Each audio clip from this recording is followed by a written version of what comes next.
Yo tout le monde, j'espère que vous allez bien. Aujourd'hui on se retrouve pour une vidéo dans laquelle je vais vous présenter 10 bouquins que j'affectionne particulièrement. En gros c'est un top 10 de mes bouquins que j'ai achetés depuis un an à peu près. Voilà, donc c'est parti, je vais vous montrer ça. Let's go. Reste bien jusqu'à la fin de la vidéo car j'ai une grosse annonce à te parler. Bonne vidéo.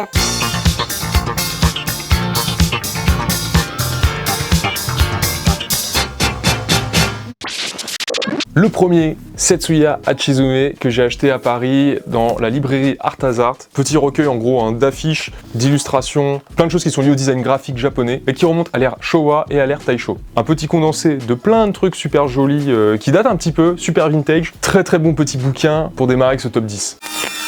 Ensuite, nous avons Anime Architecture. Anime Architecture, c'est le bouquin sur les backgrounds dans l'animation japonaise. Vous avez retrouvé plein d'arrière-plans, plein de celluloïdes qui était la technique d'animation un peu traditionnelle quand ils peignaient à la gouache en fait sur les feuilles transparentes. Vous avez retrouvé notamment Ghost in the Shell, Akira, Paprika, Tekken Kin Crate aussi, Amer Béton. Voilà, plein de masterclass, des classiques. Et ça, c'est un bouquin qui est très très beau. En plus, il est assez facilement trouvable celui-ci. Ça peut être une très bonne référence à avoir dans votre bibliothèque. Si vous avez envie de vous tester un petit peu sur l'architecture, si vous avez envie de vous tester un petit peu sur de l'environnement et commencer à dessiner un peu avec de la perspective et voilà, un peu de l'arrière-plan pour ensuite mettre en valeur vos personnages dans vos dessins. Ça peut être une très bonne chose.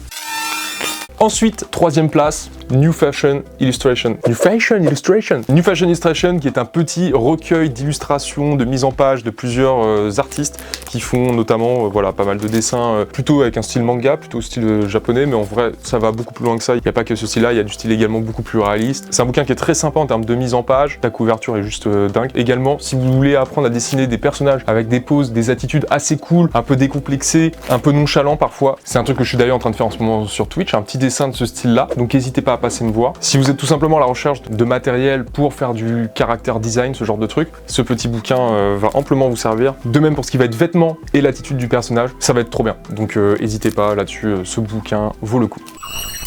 En quatrième, on retourne un petit peu vers du design graphique, Wrapper's Delight. C'est un bouquin que j'avais acheté quand j'étais passé à New York au début de l'année. Ce bouquin est une mine d'or de packaging, de snacks, de bonbons, de barres de chocolat, de canettes, de ce que tu veux. C'est que des packaging vintage américains. Et au niveau contenu, il y en a, t'as vraiment de quoi faire parce que t'as un peu plus de 200 pages, mais parfois t'en as 12 par page quoi. Donc clairement, il y a de quoi faire. Vraiment très très bien. C'est fait par Johnny Trunk aux éditions Fuel. Très joli bouquin, je trouve qu'il est vraiment sympa. Il coûtait un petit peu cher, je crois, quand je l'ai acheté aux États-Unis. Il devait coûter un truc du style 35 €, quelque chose comme ça. Il était pas si donné que ça, mais ne serait-ce que pour les idées que ça peut donner en termes de couleurs, de typographie, il y a vraiment des trucs très très intéressants dedans et il y a des choix assez audacieux, notamment sur de la typographie, des trucs comme ça qui peuvent être hyper intéressants et qui peuvent totalement servir. Donc ça, pareil, bon petit investissement.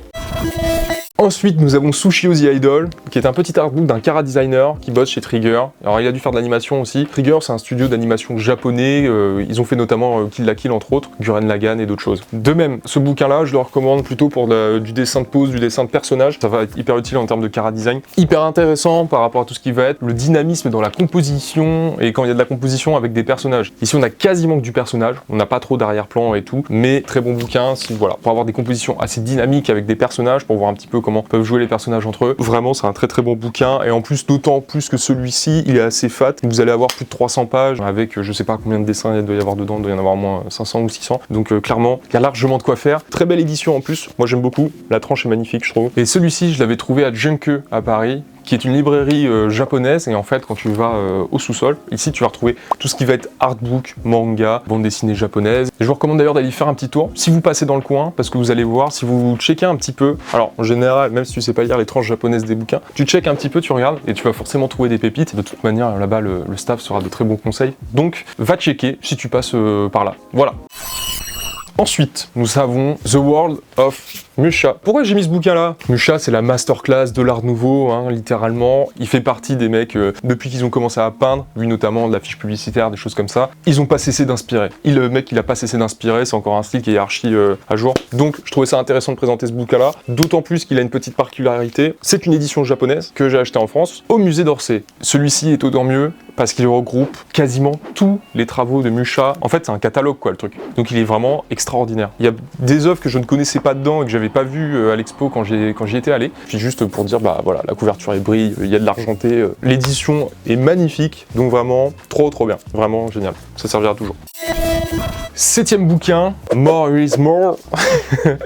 J'adore ce bouquin, j'avais trouvé à New York, extraordinaire. Bouquin de mise en page, extraordinaire bouquin de graphisme. Là, ça va plus intéresser les personnes qui apprécient le design graphique, la typographie, davantage que l'illustration, mais dans tous les cas, ça vous sera hyper utile parce que ne serait-ce que pour la mise en page incroyable de ce bouquin et le fait que sur toutes les pages, t'aies une petite couche d'argent, voilà, la mise en page de base, t'as de l'argent, donc sur toutes les pages. Pareil, t'as un espèce de travail fait avec des petits reflets, des vernis là sur la couverture. En termes de contenu, on va être plutôt sur du contenu donc de packaging, d'affiches, de festivals, de choses comme ça. Mais là où le maître mot c'est more is more, où l'idée c'est de mettre de côté le fameux mantra less is more, moins t'en mets, plus ça sera efficace, ça sera intelligible, etc. Celui-ci prend le contre-pied et justement part du principe que non, nous on va en mettre plein, on va en mettre un paquet, on va faire que des trucs remplis, ça est archi fouillis et ça donne lieu à des mises en page qui sont juste extraordinaires. Ça montre des travaux qui sont de toute façon très beaux. C'est un recueil de travaux faits par plein de concepteurs graphiques. Voilà, More is More, 7e place, trop bien. En 8e position, un bouquin que j'ai particulièrement apprécié, c'est l'Artwork qui regroupe 10 ans de travail de Yoshitomi Akito. Yoshitomi Akito, c'est un illustrateur mangaka japonais qui publie beaucoup sur sa chaîne YouTube, qui est très bon et qui permet de montrer un process hyper intéressant. Ils sont très peu à le faire et notamment lui le fait très bien. Il nourrit vachement tout son process de travail. Donc c'est hyper intéressant et c'est un artiste que j'apprécie particulièrement, notamment pour son line art par rapport à comment il va faire son ancrage, qu'il sait aussi bien faire de manière traditionnelle que numérique et ça c'est hyper intéressant. Yoshitomi Akito, l'artbook, j'ai trouvé chez Junku à Paris également et on va pouvoir clore cette série de bouquins trouvés à Junku parce que je vais vous présenter le dernier. Encounters de Hirotaka Tanaka. Et Encounters, c'est clairement la masterclass. C'est un des artbooks que j'ai préféré, que j'ai trouvé comme ça un peu par hasard, toujours à Junku. Le travail est juste fabuleux et ici, ce qu'on va retrouver surtout dans cet artwork, en fait, c'est un travail de personnages où les personnages sont plutôt assez simplifiés, mais en fait, ils ont toujours un espèce de storytelling avec le décor et c'est hyper intéressant parce qu'en fait, on dirait que le personnage est toujours ici pour justifier le fait de mettre un maximum de détails avec un maximum de décor derrière et ça, c'est trop cool. Notamment même en termes de couleurs, je trouve ça hyper intéressant comment les palettes sont utilisées, notamment avec des palettes assez réduites, donc c'est hyper efficace quoi visuellement et clairement c'est une bête d'inspi, c'est plus un style de dessin vers lequel j'aimerais aller, en incluant de temps en temps plus de personnages dans mon travail, tout en gardant cet aspect très détaillé des environnements que j'adore faire en fait, c'est un peu un but pour moi d'aller un peu vers ce style de dessin. Dernier bouquin, le numéro 10, et là c'est un petit peu un ovni, c'est un peu une sélection à part. Ceux qui me suivent sur Twitch le savent déjà, ils connaissent déjà ce bouquin parce que j'en ai déjà parlé. C'est un bouquin sur toute la culture du tigre en Asie et sa célébration en gros. Ce bouquin qui est déjà magnifique et qui venait dans un coffret avec 2 livres, dont une partie plus historique, est juste en fait un espèce de catalogue. Ça recueille énormément d'objets en lien avec le tigre, que ce soit des affiches, des masques, des sculptures, des poteries, des tampons, enfin plein de choses visuelles et il est hyper intéressant ne serait-ce que par rapport à ça déjà, donc son contenu, mais en plus sa mise en page, les pages elles-mêmes qui sont à moitié des espèces de double pages, c'est hyper stylé. Et lui je l'avais trouvé chez Muji. Là sur ce bouquin là j'ai pas plus d'infos, j'ai beau chercher sur internet, j'en ai pas beaucoup trouvé. De toute façon vous avez tous les liens de tous les bouquins dans la description. Certains sont super facilement trouvables, d'autres un peu plus compliqués, mais voilà, je vous laisserai checker s'il y en a certains qui vous intéressent. J'espère que ce petit top 10 tout simplement vous aura plu et que vous aurez découvert quelques bouquins qui vous donneront un petit peu d'inspiration pour votre travail. Je suis trop content et ça y est, ils sont sortis, ils sont disponibles. J'ai mis 4 nouveaux prints sur la boutique. Vous avez du Pokémon,